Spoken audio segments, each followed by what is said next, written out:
Everything that I do is with intention and purpose. My first time playing football, we went undefeated. And I remember this winning thing is pretty cool. I like that. Now to be building a company that is at the intersection of my three passions, which is sports, tech, and philanthropy, is really special to me and just proves that point. Hey, I'm Mike, founder of Win-Win. I'm on location in Phoenix, Arizona with my man Patrick Peterson from the Arizona Cardinals.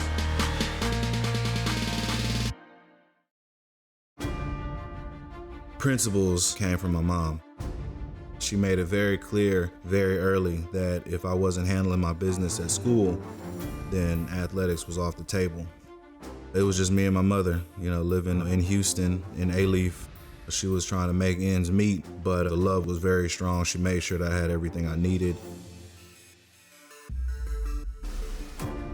When I got to A-Leaf Taylor, I played football, obviously basketball, and track. And then I realized my team in high school was actually pretty good. I want to specialize and really focus on football. Duke started recruiting me probably around my junior year. And I remember the moment I signed, it was just kind of like, oh, you're going to Duke, right? And I just immediately felt that this was another level. My freshman year, I became the starting middle linebacker, became an All-American, led the nation in tackles for all underclassmen. My senior year, I led the nation in tackles. I ended up finishing early, and so I signed with an agent right after my senior season and went out to Arizona. It was a great thing for me, knowing that I was going on to live a dream. The Colts called me. They said that they wanted to bring me in. It obviously ultimately didn't work out, but I think that's when I really got into understanding that there's a bigger purpose for my life. I started to really get into what that next phase was, and for me, it was business. During that time, I was studying for the GMAT on a route to go to Rice, and a friend gave me a call and he said, there's a program out in the Bay Area called Draper University. I know you got some great ideas. I think you should look into it. And so I went in with an open mind, and I ended up finishing number one in the program out of 50 students. And I was like, I'm getting into tech.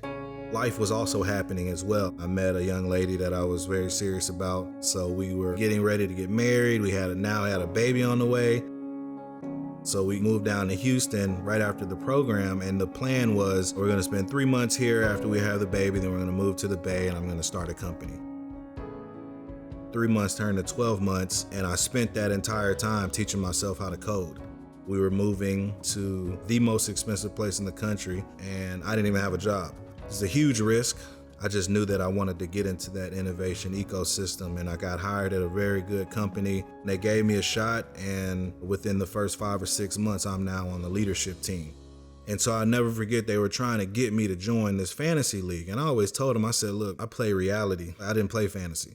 This was in 2015, and FanDuel and DraftKings were huge. These companies were literally making billions of dollars, and the players driving the platform didn't get any of that. The idea for Win-Win started to develop in my mind, where I said, what if what you're competing to win is not money, but rather experiences that money simply can't buy, like having dinner with Russell after the game, or field passes at the Texans game, or whatever that is. You're given an opportunity to donate to players for charity of choice. And so the concept developed into essentially gamified giving.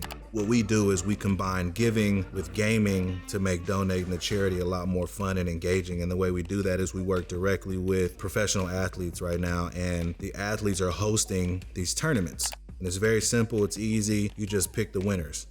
So it's truly a win-win scenario. I remember me and my wife were talking about it, and it would be a dream to be able to come home and do what I love around the people that I love.